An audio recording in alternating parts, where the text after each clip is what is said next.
Hi, Holly. Welcome to Airhacks FM. Thank you. Welcome. What was your first computer?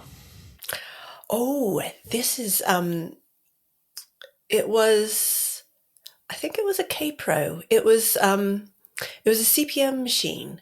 Hmm. Well, this wasn't actually my first computer. It was my dad's first computer.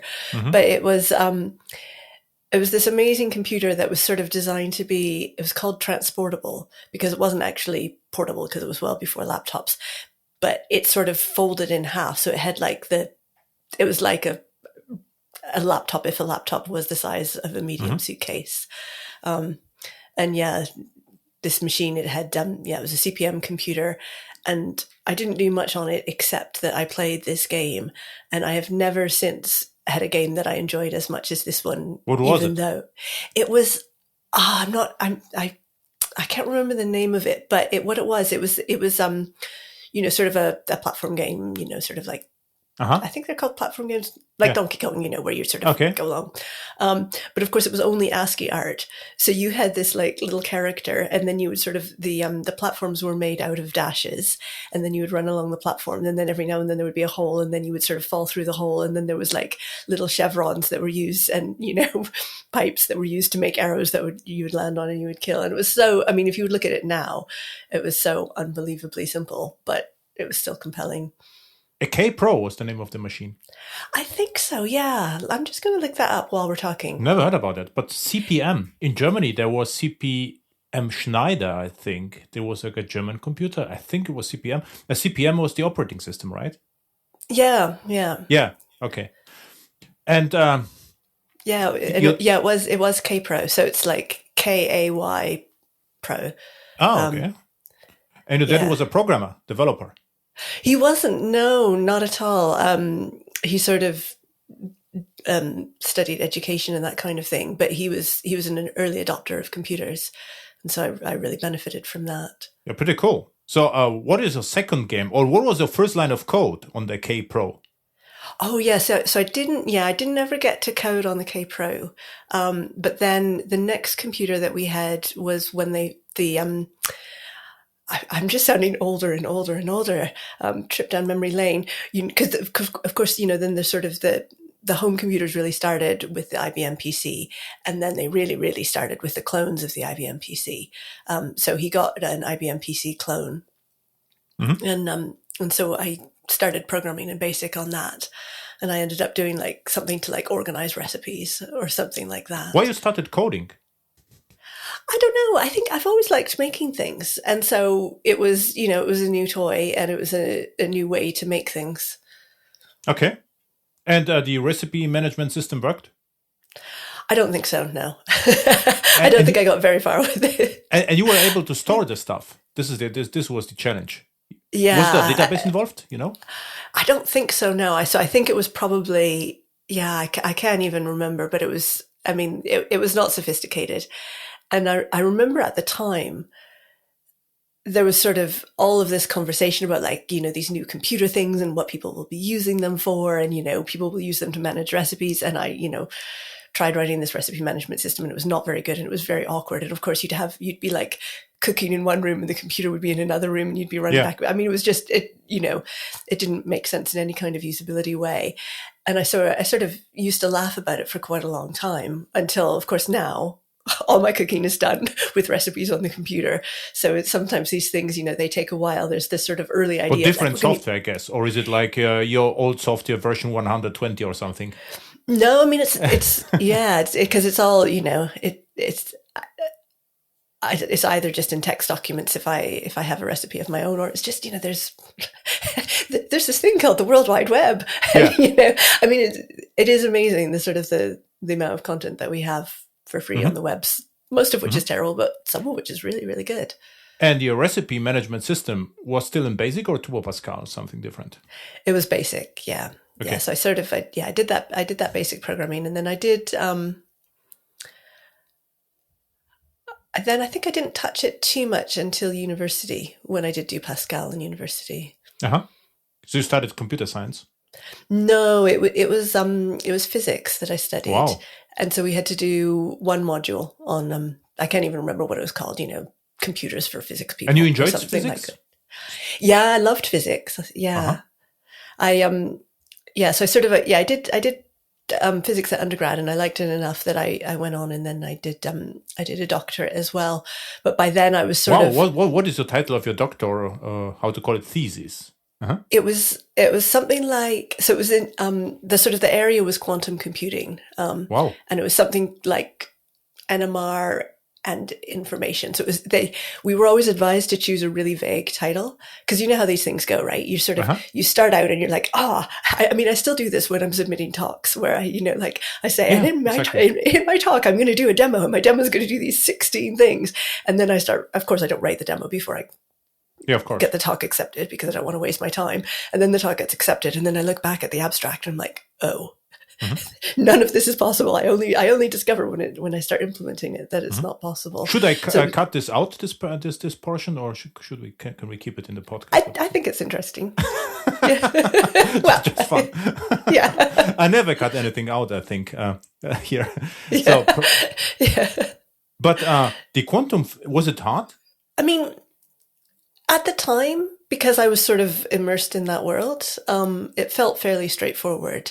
Okay. I still have my thesis now, and I look back at my thesis now, and it's just this like sea of numbers, and none of it makes any sense at all. And I kind of think, oh yeah, someone, I don't understand this. Someone else who was much more clever than me wrote this. So, but I mean, I think a lot of things, when you're in it, it's easy, and then when you get separated, it's not.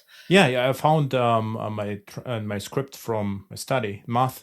It was like super plain stuff. It sounded cool, but I had no idea what it is. So it was actually cool stuff I did back then, but I couldn't even remember that I did it. So it was interesting. But you had to code, right? A little bit at least, or not in your. Yeah, and so there was sort of two kinds of coding. What was mostly required was I ended up doing a ton of work in MATLAB. So it was kind of scientific computing rather than programming, but it's fairly similar. It's a DSL for math. But what I also ended up doing, which wasn't at all required for my research, was my research ended up sort of being about a technique for error correction, and the sort of the domain that you're working in is rotations on a sphere. So if you do like more rotations on the sphere, then you can end up canceling some of the errors out. And that kind of is quite hard to sort of get your head around unless you have a visualization. And so I thought, well, I'll do some visualizations for this. So I sort of wrote the software that would, do the visualizations on the sphere to sort of show how the error correction worked. And then I was like, but I think I really need some shading on the sphere. So I put some shading on the sphere. And then it was sort of, the rotation was like a path on the surface of the sphere. And I was This like, is how Doom happened, right? Yeah, pretty much. Because I was like, what I'll do is instead of having a flat path, I'll have like a bit of a shape on the path. So it's like, that there's sort of, it was like you were doing it with, icing or something, that it had a bit of a shape. And then I was like, okay, so now I need to ray trace, this curved path that I've put on the sphere. None of this was in any way required. And that was what eventually led me to think, that maybe computer science was the way to go rather than physics, because everything that I was doing, I was like trying to sneak programming in. And I was like, well, which language was it? Java? Yeah, I learned Java to do that. Joggle? Was it OpenGL or what? Oh no, I can't remember, to be honest. It was I can't remember, because it was like Java 1 or Java 2. It was super early Java. Interesting. So you look like 30, so this is impossible, right? So. Yeah, it was a little bit longer than that. Okay. But interesting story. There was a woman in my workshop maybe 10 years ago, and I did some, I don't know, I said something against JavaScript and rounding errors. And she said, it is absolutely possible. And I said, why you know this? And it turned out what she did, it sounded similar, but it's completely different topic. What she did, she worked for an institute in Greenland, And what she did, she calculated, she corrected the maps because there was no maps. Because what I learned back then is, depending on the country, if you have a map, it's flat, but country is obviously not flat; it's 3D. So you need the corrections. There was no correction for Greenland, and she did it in JavaScript. And she attended my workshops. Like, why are you attending? It's like, because you would like to know Java. It's like, okay, that's cool, but I mean, it was crazy what she did. So it was a really interesting project, and she implemented the calculations, or I don't know how to call it, the formulas for Greenland to have correct, distance calculations on the map. Oh, wow. So yeah, it's similar to your sphere stuff, and path and so forth. I imagine it's a similar problem. Yeah. Yeah, that JavaScript is not the language I would have chosen for that. No, but she had to do this because of, I think it was in browser or something, Open Maps, or I forgot about that. But there was a specific, she had to do this in JavaScript. And what I told is, back then it was JavaScript. I think there was no integer, right? So everything was a float. So you had to be careful if you do some money calculation. Let's say, okay, this is hard in JavaScript. And she told me, yeah, it is hard, but she does it all the time. It's like, what you are doing is JavaScript, and told me the story, which is actually a cool story, right? So yeah, that's very cool.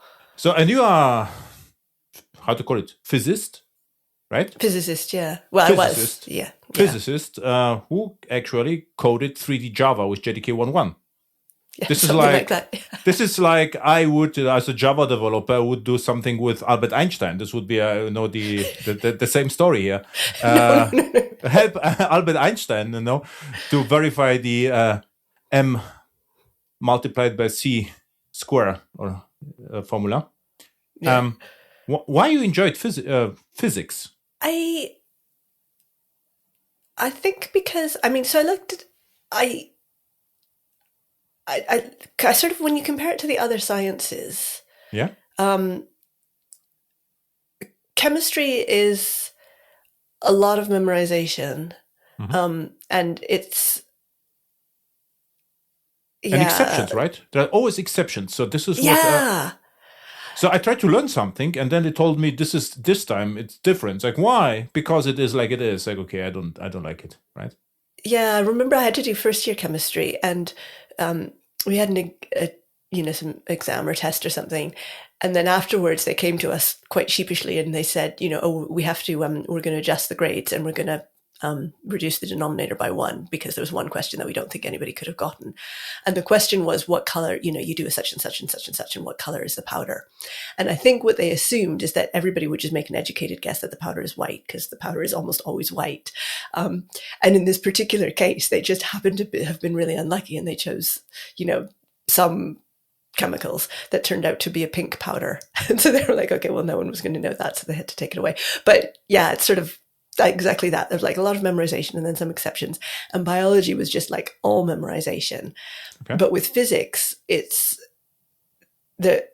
obviously a little bit of memory, but so much of it is just about reasoning, and it's about, I have this information, how can I solve this problem? What information do I have to solve the problem?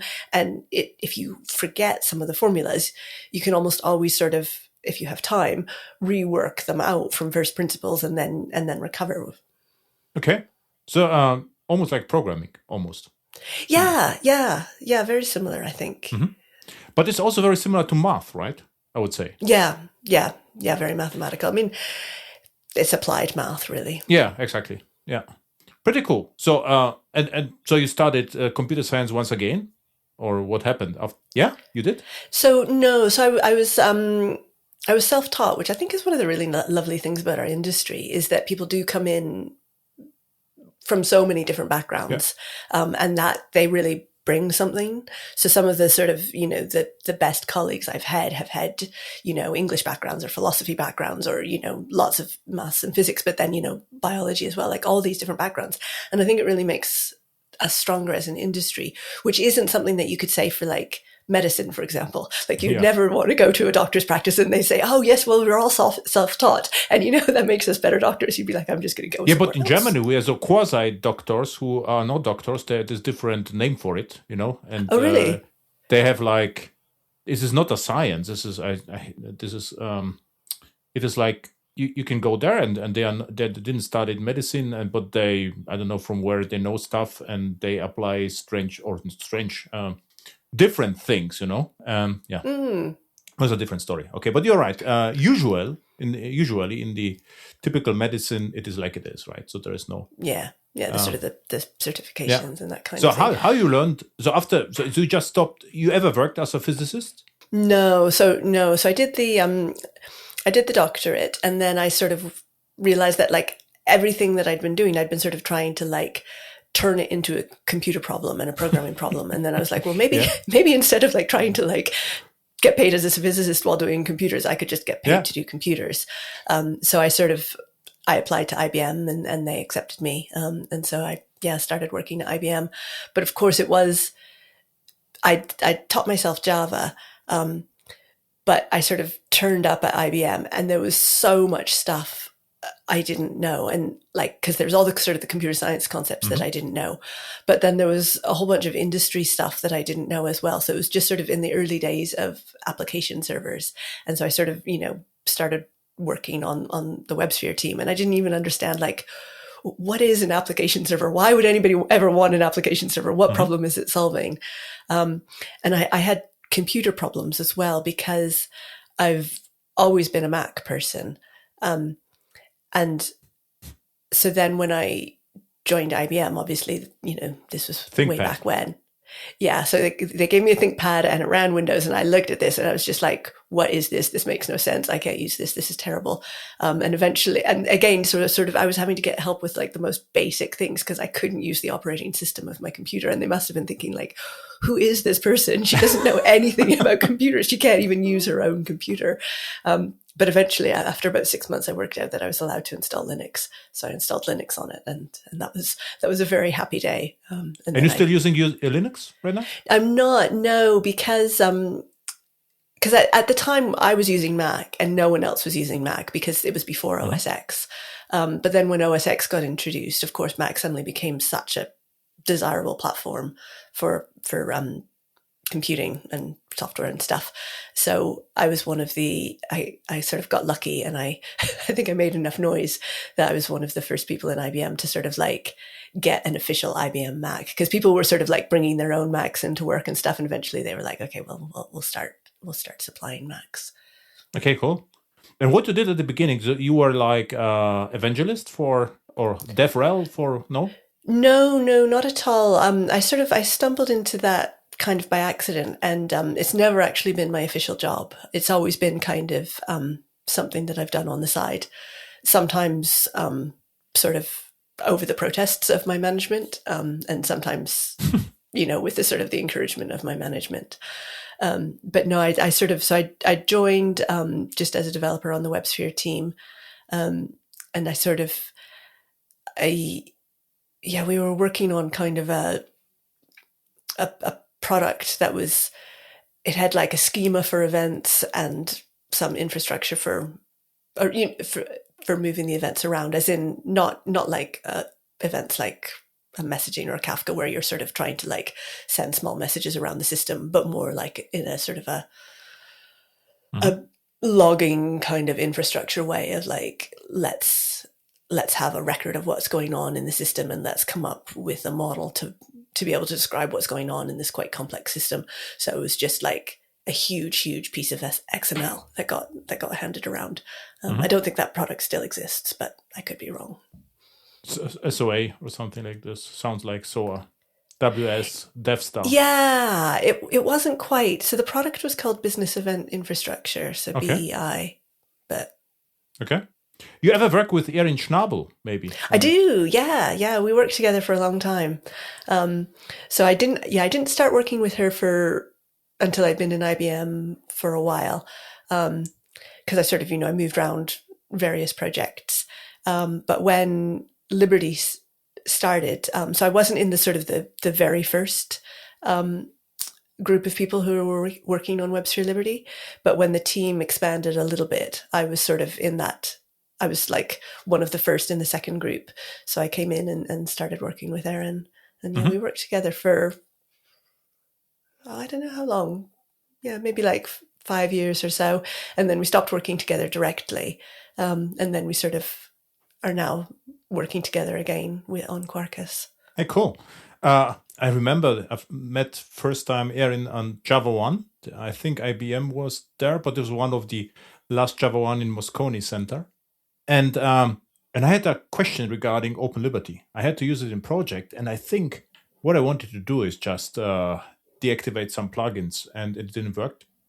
And I went to the booth, IBM booth, and it was Erin, and I assumed it's like marketing person. And I asked her, maybe you know someone who can help me with the OpenLiberty because of some trouble with the configuration. And she asked me, do you have VI? And I say, yes. And she opened my terminal, fixed the problem. It's like, it's done. I said, are you developers? Yeah, of course. I was like, okay, sorry. I assumed like no problem. This was like, no, this was Erin. This is actually 5 minutes. This was the best booth experience ever. It was the Java 1, yeah, and IBM booth. And then I remember still she did some game on, like a game back then, and with OpenLiberty, right? Yeah. Yeah, and OpenLiberty was crazy. Yeah. It was very lean and small, and was smaller what I usually did because back then I used Glassfish, and OpenLiberty was smaller. And even I like it more than Thorntail, for instance, because Thorntail was a little, it didn't make any sense from my perspective. But OpenLiberty was interesting back then. Yeah, the sort of the thing I find really interesting about OpenLiberty was, I think in a way IBM got quite lucky with the timing, because when they started OpenLiberty, the problem that they were trying to solve was developer experience, because the sort of, a traditional WebSphere was, super, super capable, but it was not small. No. Of all the things you would say about WebSphere, small is not one of them. And it was Patch really of the optimized. EGB container took over 1 gig. I remember that exactly. And I asked, this is impossible, because I knew in Glassfish, the entire EGB container was 700K. And I assume we can do this, and the developers in the project, we cannot do it right now. So why you cannot patch the EGB container? Because it's too big. It's like, how too big? And back then the internet was slower. So it took, the entire launch break just to download the patch. So yeah. So optimized for something that wasn't size, and it was really optimized for the ops experience. But it meant that, like, for the WebSphere developers, of course, it was hard because it wouldn't really run very well on their laptop, and for developers programming against WebSphere, it wouldn't really run very well on their laptop. And so they're like, okay, well, we've got to fix this, and in order to fix it, it really had to be completely re-architected. And so I think they tried a couple of times to come up with like alternatives to WebSphere internally. And, they just didn't succeed because they were so different that it was too big a jump for customers, because then you'd say, well, we've got this great new thing. And customers would say, well, how do I move to it? And like, well, you throw everything away. Well, no.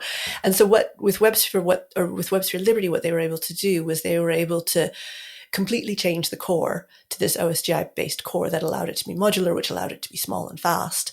But then they sort of kept the libraries like around the edge so that the ops experience was really different. But in terms of the application behavior, it was really similar. And the point of all of that was to allow developers to run WebSphere on their laptop, because the cloud wasn't really a thing when they were starting it. But then, of course, their timing was really good, because almost immediately after doing it, they realized that they had this really strong requirement to support applications running in the cloud, and for that kind of environment. Because, if you've done your provisioning and if you've bought a machine, you don't really care how many resources, certainly, the not physical footprint, the application server takes, because you've paid for the machine. But as soon as you're in that kind of cloud environment or a virtualized environment, it matters a lot. And so then they had this need to have something that would start fast and that would be small. And it was like, oh, hey, luckily we have just written that exact thing for another purpose.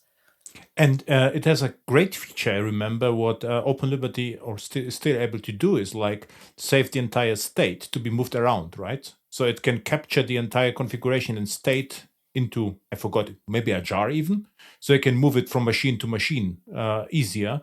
And I also asked, why this feature is in place again, because there was the cloud requirement, and this was just implemented for the cloud. So after the business event processing engine, what you did on IBM, what was the next assignment? So I'm curious. So I spent a couple of years. I moved from that team, and I spent a couple of years. Well, actually, I had sort of a very brief period where I got moved to do a JMS port to .NET. But it was not a very happy experience because I was there with my Linux machine, and this was before Mono was sort of a thing, but like you certainly wouldn't use it for anything serious because it was so incomplete. Mm-hmm. And so I was there with my Linux machine trying to do .NET programming. And so I had to do everything, via VNC. And it was just, and again, it was just, there was so much friction because I didn't have the tools that I wanted to be working in.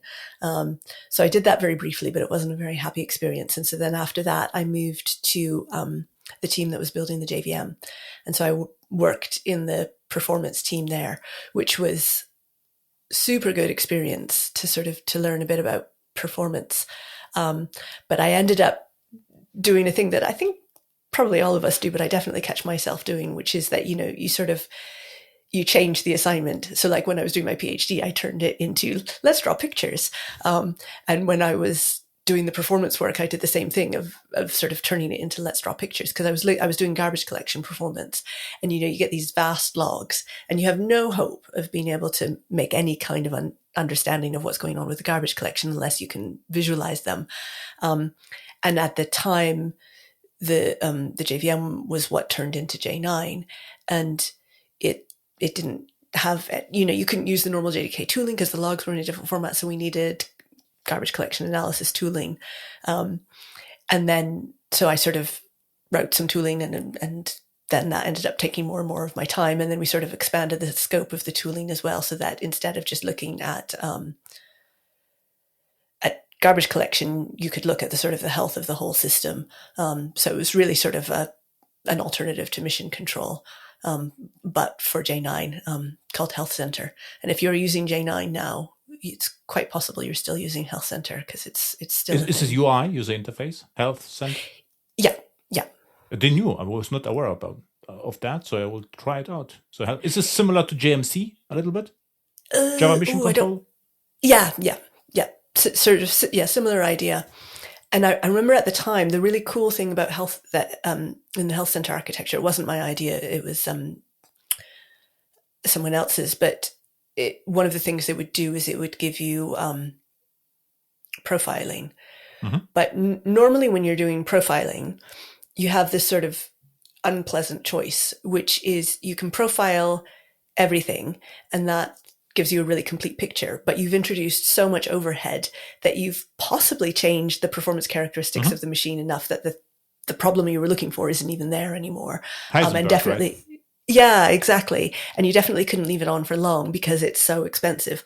Or you do sort of a more targeted profiling, and you say, okay, well, I think that the problem is in this component, so I'm only going to turn on profiling for this component. But of course, we know that's exactly what you should not do when you're doing performance. Is you really shouldn't try and prejudge where in the system the bottleneck is before you've got some evidence for that. And if you're looking at the sort of the method level, then you really kind of want to have profiling evidence for that. And so what the profiling in Health Center did was, because we were in the JVM team, we realized that the JIT is already doing the exact profiling we need, because the JIT needs to know what methods are hot in order to compile them more aggressively.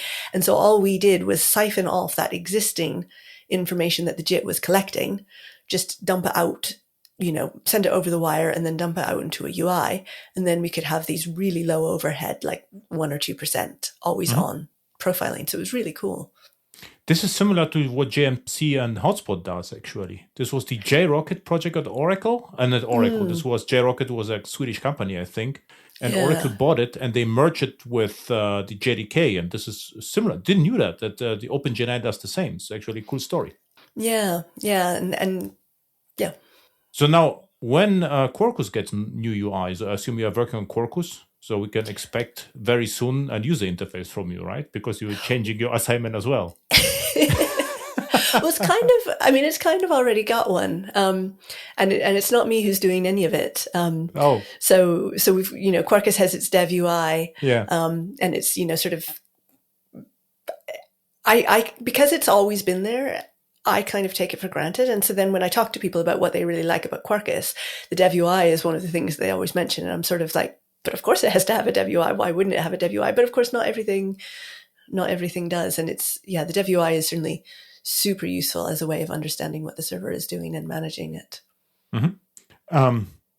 So after OpenGen9, so you created the UI, so you were done with Gen9, mission completed. Yeah. What happened afterwards? Yeah, more or less. So then from there I sort of moved back into the WebSphere team, and I worked on a project that was one of those projects that seemed like such a good idea at the time, and it never really took off, which was the project itself was called Apache Aries, and then we did a WebSphere integration. So we did all the upstream work, and then we did a WebSphere integration. And the problem Apache Aries was trying to solve was, I really love JEE. I really love those APIs, and I really love OSGi, and there's no compatibility or interlock between those APIs at all. So let's do enterprise OSGi, which gives you those same ideas of JPA and that kind of thing, but in a way that's compatible with OSGi. So we worked on that for a couple of years. I wrote a book about it, but it sort of eventually became clear that this was not going to. Because OSGi is so powerful, and there's some problems it can solve really well, but of course there's other problems that OSGi makes harder, which isn't ideal, and so that that does make it hard to sort of get really widespread adoption if some things you make hard. There was a lovely saying about OSGi, and it was OSGi makes the impossible possible and the possible hard, or something like that. So, I think. I didn't like the OSGi at all. Oh, really? No, because I always used application servers. I never actually implemented them, and I have complete understanding that something like Glassfish 3, for instance, or OpenLiberty, they have to, or JBoss modules, they need a module system. But in enterprise project, there is no business mention of a module usually, because back then our business people, they, you got the complete requirement, and it was really hard to know what varies or what can be replaced. So there was no notion of of replaceability or modularity. So if you delivered a project, you were basically done. And at the same time, architects loved OSGi. So we got lots of OSGi modules, especially in Eclipse RCP back then, without any reason. So we had projects with 20, 30 modules, and with ugly class loading hacks. I remember there were even problems with logging. Simple logging didn't work because of OSGi. And you remember there was hack like a body class loader. Like you have to expose stuff that the two modules can share and stuff like that. Yeah. Yeah. And I say, why you are doing this? Like because of modularity. It's like, yes, but it will never replace. So give me a single use case where you will replace one single OSGi module or update one OSGi module in the project without touching the others. And in my project, there was never the case. So I wanted to build monolithic systems, which then later became microservices, basically, because my monolith was still small. And back then I didn't call them monolith. I called them microservices, and now I call them monolith because they are. It's just like, a few hundred classes in a module, and it works perfectly well with modern Java. So this is why I've complete understanding that you had to use OSGi to implement OpenLiberty or even Quarkus. I wouldn't be surprised. So Quarkus, of course, there is no notion of OSGi at all. But if Quarkus would decide to use OSGi internally, I would say, okay, understandable. But I'm glad how Quarkus works right now, just flat hierarchy and no magic at all. But this is what back then, interestingly, I got lots of questions from the Sun team, I remember, about enterprise OSGi. They asked me, Glassfish on OSGi, maybe there was some cooperation with IBM, or I don't know. And I say, I don't understand why you need it. And I was actually also sad that said that Glassfish 3 was so modular because Glassfish V2 was a monolith, so it started quickly, and I always wanted to have the complete Glassfish. I had no on my project. I didn't want to introduce unique snowflakes in my projects. I wanted to have one server, exactly the same server for all of my clients. This was always my idea. And the idea of OSGi that one client will have this 3 module and the other client, this 5 modules, I couldn't get it at all. And even in Quarkus right now, I try, just to use the modularity extensions first. And so almost all my Quarkus projects are identical. And I try to avoid the Quarkiverse extensions. If there is no reason, I wouldn't use it. Right? So this is the idea right now. Interesting. I didn't know that you wrote a book about that. And you liked OSGi back then? Or was it like mixed feelings? We used to have, the thing that OSGi does so well is protecting your internals. So we used to have this problem that we would, as soon as you make a class and it's there on the class path, people can find it and use it. And then that means that your ability to change that class is gone, which can be a real problem on a long-lived product with lots of users, because every class someone's going to find. And so then you change it and then they come back to you and they say, you've broken me. And we go, well, that was a private API. And they go, well, I found it. So if you didn't want me to use it, you shouldn't have let me see it. And we used to have the same problem cross team as well, because, again, these were big products that had multiple teams working on them, in different sites and that kind of thing. And so you would find an API and another component that did what you needed, or rather you would find a method in another component that did what you needed and be like, well, it's there, I'm going to use it. And then it would destroy their ability to make changes. And so you'd end up in this the system would just become so fragile, because anytime anybody removed a method or changed a signature or that kind of thing, it risked to break. And so then we had to have so much expense on testing to try and catch these things. And OSGi just allowed us to be so clear about, these are our externals, these are our internals. And I think you can sort of see that need as well when you look at how popular microservices became. And the OSGi community got really annoyed when people started talking about microservices, because OSGi has this notion of a microservice, which is kind of an in-process service. And there's a, sort of a infrastructure around discovery and that kind of thing. So that's fairly different from microservices in the conventional sense, I think. But I think the problem that cloud microservices were solving was exactly that modularity problem of, I want to keep my internals internal. And they decided that the way to do it was to, do all communication over the network. And that comes with so many costs. Absolutely. And so I think it was one of those cases where we could have actually solved that problem of, can I keep my internals private without having to introduce a network barrier as the barrier? We could have just introduced a class loader barrier instead, and that would have allowed us to solve the same problem with a much lower operational expense.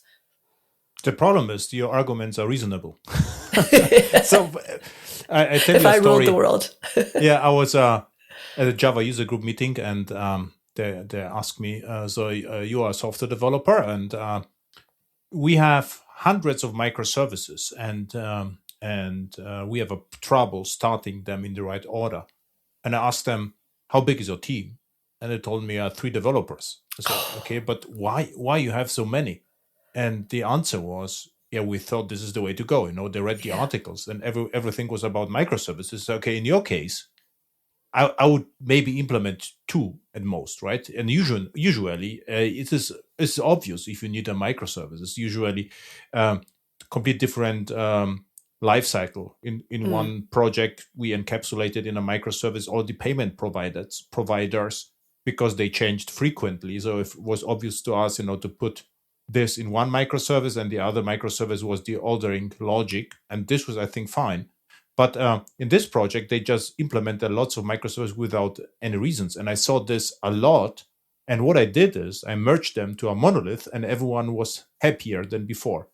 And with OSGi, it was similar. It was like, developers in a room or in a single building, and they started to implement abstractions, factories, reflection to decouple from each other. And the problem you get there is you can always compile it, but you are not sure whether it will work, right? So it's okay, just remove all the reflection, all the interfaces, factories, And if you rely on a method and someone changes the method, you get a compiler error. This is actually a feature, not a bug. Yeah. And so this is actually interesting, because in my application software development or business software development, we have complete different requirements. So what you are explaining, and both, our arguments are still valid. My arguments hopefully, and yours as well.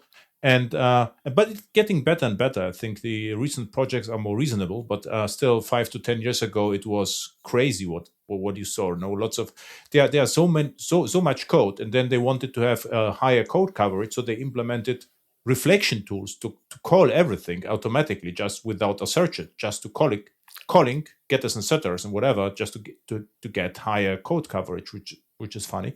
Yeah.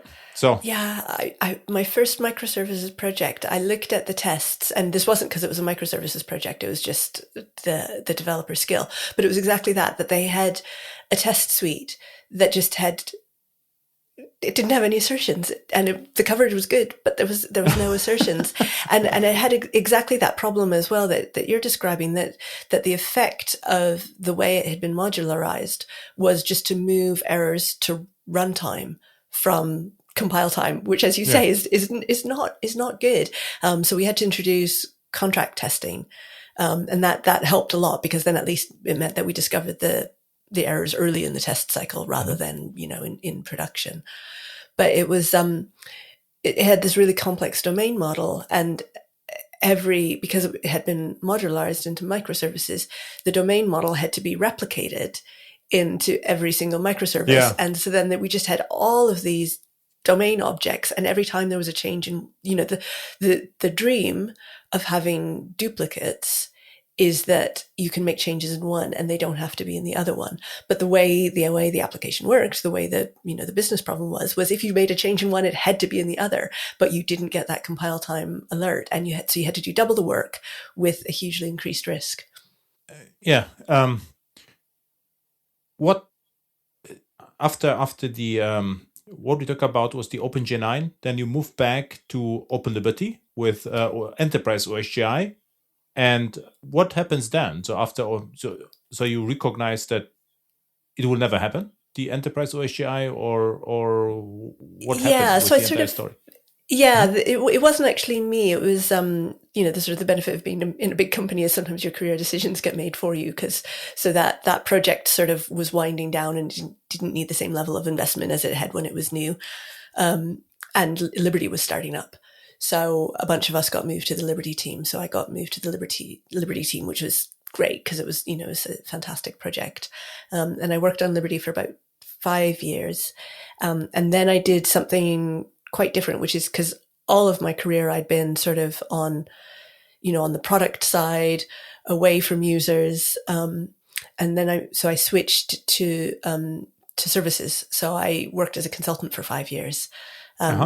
And again, this was sort of, the cloud was really just taking off, but a lot of businesses didn't know how to get to the cloud. They didn't know how to move their processes from how they were doing them to something that was more cloud native. And, those really heavy processes just don't make any sense in the cloud. And so I worked on that for 5 years. So that was really fun because we were also really trying to help users adopt the sort of the most leading edge technologies. And so we were always sort of looking at the IBM catalog and at what was new in it, and then, sort of helping customers use it. So that was really cool. The cloud native story, I also never got it, because you remember there was the 12 factor. Yeah. And if you read this, it was obvious, or at least in our project, we did it for years. So there was nothing special. The only thing was that you configure your system from the environment variables, basically. So this was this is what you could easily do even with JBoss back then. It's not like something really strange. I think even JBoss had the substitute the variables, so you could absolutely do this. Quarkus does it all the time on various levels. So if someone asks me, I heard Java is not cloud native. So like, what do you exactly mean is not cloud native? So I mean, it can run in a cloud without any problems. So what do you expect maybe in the cloud, right? I think what does make any sense is to have an admin console which is active in the cloud, because you would like to manage or start and stop the instances like a nodes and the entire configuration you provide from outside. So this is the only difference, and maybe the expectation that the runtimes are shorter lived. This is just, there's an expectation. It's nothing wrong that WebSphere can run for years, but you know what I mean. So the entire discussion with cloud native really confused me back then, because I said, okay, what's different? Because if you do it right on premise, no difference to cloud, right? Both is a virtual machine. Yeah, I liked 12 factors because it was sort of clear and prescriptive, and I didn't agree with every factor, but you could sort of, you understood what you were talking about. But cloud native, the term became so popular that I think at one point people forgot that they were allowed to say cloud. You could say, I have a cloud app, but nobody ever did. Anytime you said the word cloud, you had to add native onto the end. And so then the meaning just became so diffuse. So, I heard people talking about migrating their applications to be cloud native. And I was thinking, but cloud native, the original sense used to mean born on the cloud. And so if you migrate your application to be cloud native, by definition, it's not born on the cloud. And by definition, it could be really well behaved on the cloud, but it couldn't be cloud native. But that was a battle. But the 12 factors, lost. So I opened them. This is the first one is code base. One code base tracked in revision control. Many deploys. So we always did it, right? I would say the last 15 years, I would say, right? Yeah. I mean, it's a good practice, but it didn't always used to be. And you are true. You're right. But as the 12 factors came out for Java, it was already true. Yeah. Because since I think Subversion migrations were in 2006, and since then it was true. Before that, not always, there was strange stuff. But since Subversion was around, I think everyone did it, There's even before Jenkins, there was cruise control and all the stuff. So there was, Then dependencies, explicitly declare and isolate dependencies. I would say with Java EE, we also always had it, right? So a proper Java EE system. So we had Java EE APIs. This was the golden rules, and we tried to avoid any other dependencies. Then the third rule is config.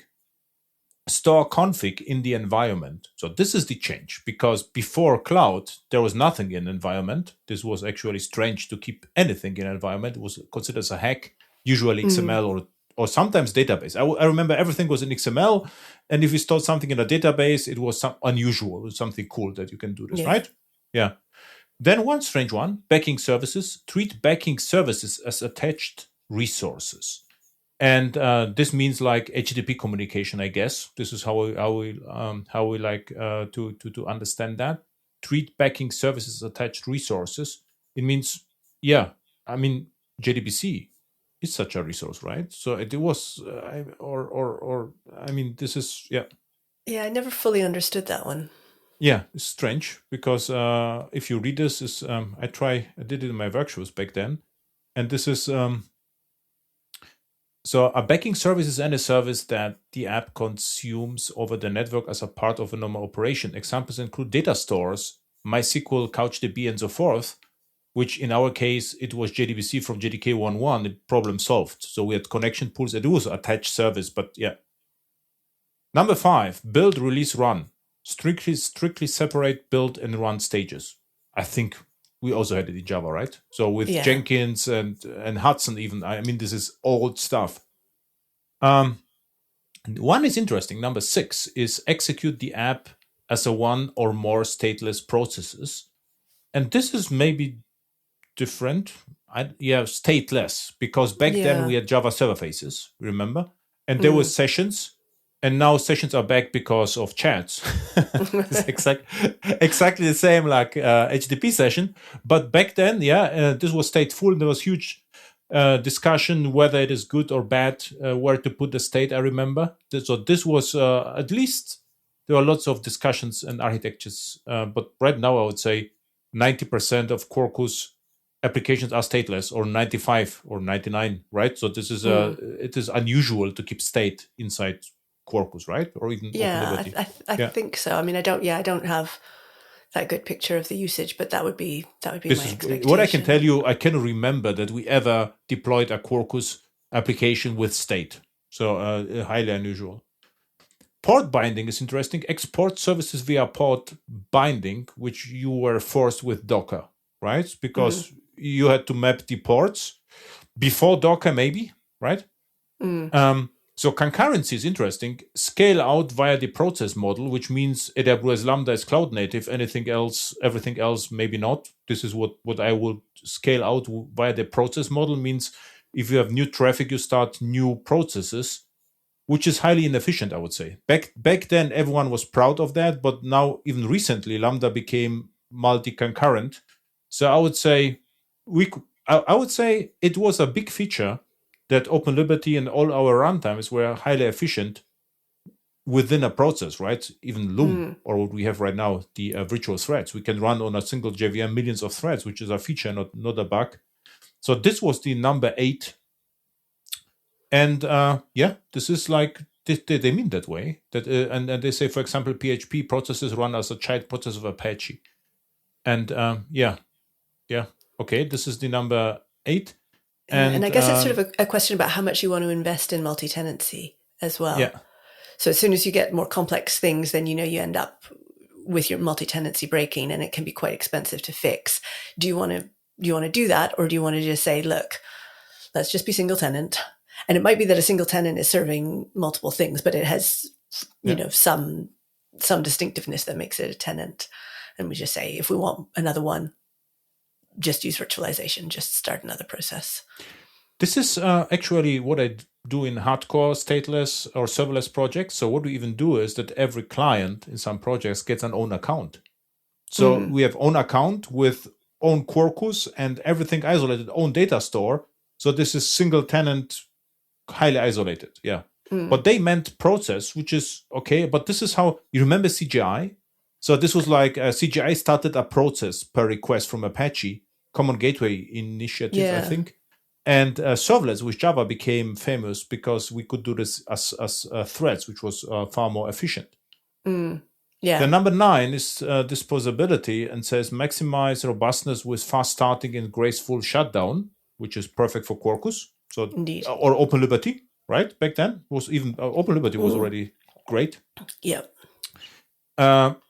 So keep development, staging, and production as similar as possible. This is what I also see, and this is where I don't like dev services a lot. I try, use Quarkus the same everywhere. So, but I try. But LGTM, for instance, the Grafana stack observability is great in Quarkus. That it starts and everything they can test it locally. But usually, for instance, before I start Postgres locally, I will like to have it defined somewhere.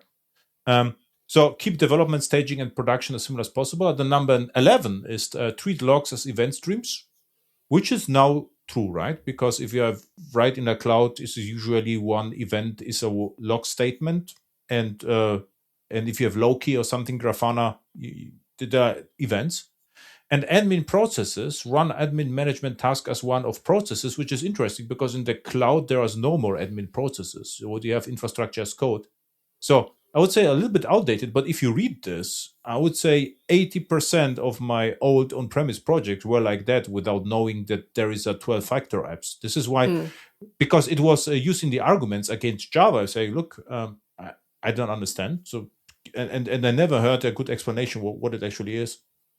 But this was the cloud native era, and right now I would say every Hello World Quarkus application is cloud native per default, right? I would say this is like, I think it would, it'd be very hard to make it not.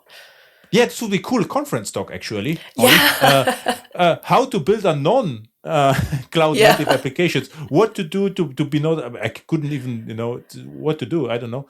Write XML. Like so much of it is so instinctive.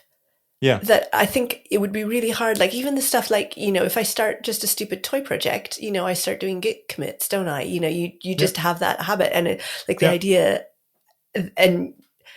but it is something that we've learned as an industry, and it's not automatic to everyone. It's just automatic to us. And I really saw this a couple of years ago when I was working with data scientists, and the way they worked made all the software engineers just kind of like scream, because, there'd be things like, exactly like the bad old days of software, they'd sort of do some work and then they'd push it from their local machine to production. and then they'd go away. And if there was a problem, you couldn't actually get the code to fix it because it was only on their local machine. And there was no idea that having the code not on your laptop might be helpful to the team. This may be not weekend native, right? So this not cloud native weekend. So because if they are on weekend, then okay. This was the cloud native. So, but you were IBM consultant, right? Yeah. And you delivered any Java user group talks ever? Yes, I've done. I've done a few for the London Java community, and I've done a bunch in the Netherlands as well. Because the Netherlands, as far as I can tell, has about 600 Java user groups. They have one for every resident. And Switzerland as well? Yeah, I don't think I've done one in Switzerland actually. Oh, maybe I have. Have you ever had blue hairs? Oh yes. There was yes, I did one for the Paris Jug many years ago, and I had blue hair, and I hadn't realized that they had sort of done a little promotion before I turned up where they invited their members to also turn up with blue hair. So I turned up and I had a whole bunch of people and I was talking, and I had a whole bunch of people with blue hair looking at me while I was talking, which is very flattering and very funny. Then we clarified a mystery for years, because I delivered a talk in Java user group, I think Switzerland or Netherlands, something like this. And someone told me before me, there was a woman with blue hairs, and she had similar opinions to mine, but she used OpenLiberty back then. And I was like, who could it be? And he couldn't remember. So after years, I know you were and you delivered a talk with similar opinions or topics to my talk. I have no idea what you said back then, but you used OpenLiberty. And I for sure used, I think back then, maybe Glassfish or JBoss, not Quarkus. It was earlier than that. So we clarified that. So so you are the consultant with blue hairs. That's really funny. Yeah, that was this was really funny, because he was so convinced like this is great, OpenLiberty. He was very excited. I was like, who was it? He couldn't tell, but she had blue hairs.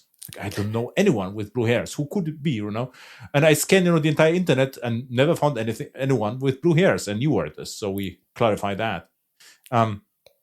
What happens after the consulting years? So after that, I moved across to Red Hat. So that was Aaron's fault, actually, because Aaron was working with the Quarkus team and said, "Oh, I know someone who would enjoy this." And so I moved across to Red Hat and joined the Quarkus team, and that was about 3.5 years ago now. Okay, so you're working for Quarkus right now? Yeah. And what are you doing with Quarkus? What is your area of expertise? So it's a little bit of all sorts of things. So what I was brought in for was some of the sort of the community aspects and the Quarkiverse aspects. And I've done some of that. But what I've also done is sort of take that idea of ecosystem and switch it from one of people to a more environmental one. Because one of the things about Quarkus, as we've discussed, is it's extraordinarily efficient. And we kind of knew that it was more efficient, and we knew that you would save costs by running on Quarkus, but we didn't have any measurements to sort of convert that into carbon. And, we had this intuition that it would be. So I led some measurements that confirmed that Quarkus is indeed much more energy efficient. And then as sort of from that, that snowballed a little bit. So now what I'm doing as well is I'm sort of a cross-portfolio sustainability architect for that middleware portfolio.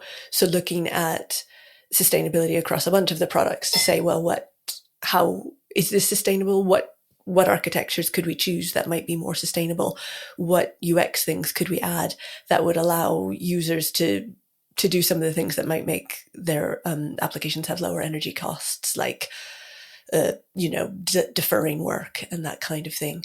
So I'm doing a bunch of that, but I'm also doing a whole bunch of class loading and dev services work, which sort of ended up falling out or coming through from a combination of that microservices work that I did as a consultant when I was, so horrified by some of the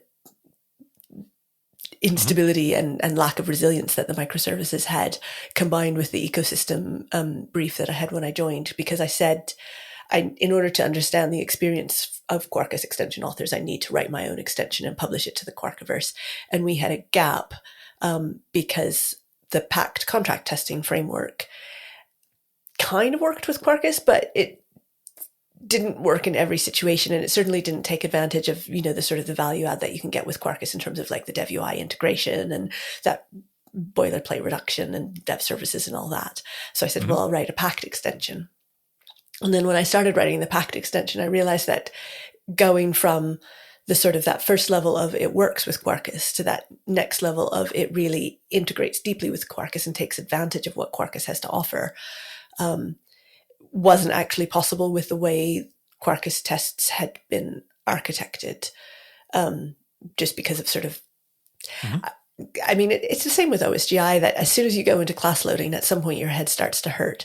And so then you have to hope that the architecture is designed in a way that you never have to look at the class loading, which in Quarkus, I think it mostly is.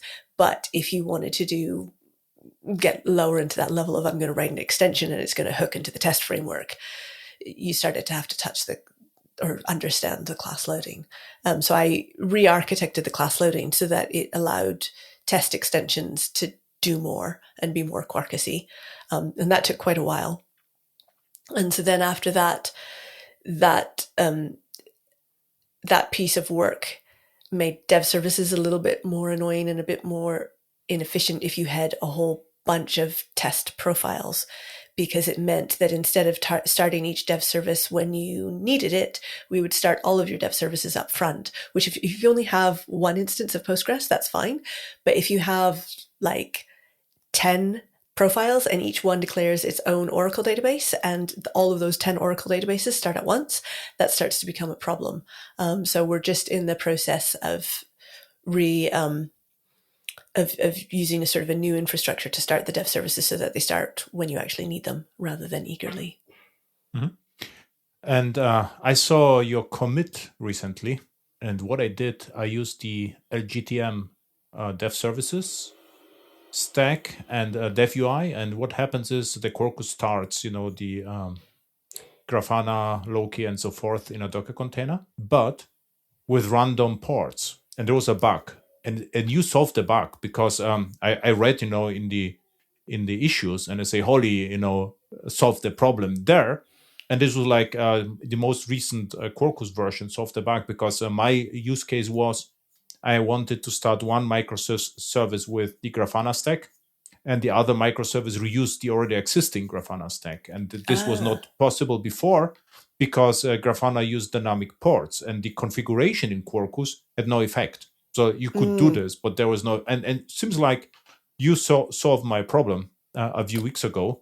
And I assumed, that you are working for Autel or Grafana, but it didn't make sense because of class loading. It was a class loading issue, I guess. Yeah. It was because of the dev services. So now the most of what I'm spending my coding time on is dev services. And that's that thing, isn't it? That once you get in and once you get the sort of the context and the flow, then you end up fixing lots of other dev services problems that weren't the ones that you sort of initially. So we can expect actually dev services UI, a new one, right? Like class loader visualization user interface. Ooh, would be this will be a cool assignment, if we change that would be cool. Although I think we're probably there's more class loading changes coming. Because my colleague David Lloyd has been looking at making Quarkus integrate with the JPMS system, and that carries a whole bunch of I think it would be really nice to have, but because Quarkus is opinionated about class loader hierarchy and then JPMS is quite opinionated, I think it's not trivial. And at runtime we have a flat class loader hierarchy, so that's fine. But then when we're in dev mode, we have a much more complex class loader hierarchy. And David noticed that what was happening was every time we had a problem to solve, we would just add a class loader. So I can't remember what the number was, but we had like a lot of class loaders in the code base. And so I think he's going to be on a bit of a mission to try and simplify our class loading, which is really good. And then that hopefully should make the integration with JPMS less of a heavy lift. I have to invite you back. 2 topics. One is you explain us about class loading, what Quarkus does with class loaders, and sustainability and energy savings. This is what I'm really interested in, because the interesting part is energy saving correlates with money savings usually. Because and this is a big topic of mine. This is actually the reason why I run 100% Java in the cloud, because of cost savings. Java is incredibly fast, and this is why you can save money with Java and with Quarkus. So we have to talk again. Yeah, I call it the double win, that you sort of, you might set out to save money, and then you also end up saving the world along the side, which is, a bit of a bonus. Job Runner, the tool? We had a chat, and he said, okay, what he can do with Job Runner is to I think is Dehusa is his last name, and that he can save CO2 by running the jobs, delaying the jobs. If there's spare capacity, it's okay. It is interesting because usually you can also save money. This is how it does it, because if the price gets lower, it usually means there's less demand. So you can have both, which is really interesting, right? Very similar to accessibility, by the way, right? So accessibility is interesting for disabled people, but even more interesting for power users, because shortcuts and so forth in user interface, right? Yeah, exactly. Super cool. It was nice to chat with you, and we clarified the mystery with blue hairs after 15 years or something. This was like, it's like, It's really funny. Where people can find you on the internet? So I've got a website at hollycummins.com, and so I try and blog regularly, and I completely fail, but there are some blogs there, and then you can also find all of my recent talks and links to podcasts like this as well. And Quarkus Insights, right? This is also and Quarkus Insights. Is there a weekly show? Or there is, yep. So we do Quarkus Insights once a week. I don't actually put that on my website, which is I probably should. But we do Quarkus Insights once a week. So if you look for Quarkus Insights, we live stream on Mondays at 3 p.m. European time, and then it's available on YouTube forever as well. Okay, thank you a lot, and see you next time. Yep, thanks so much. See you, Adam.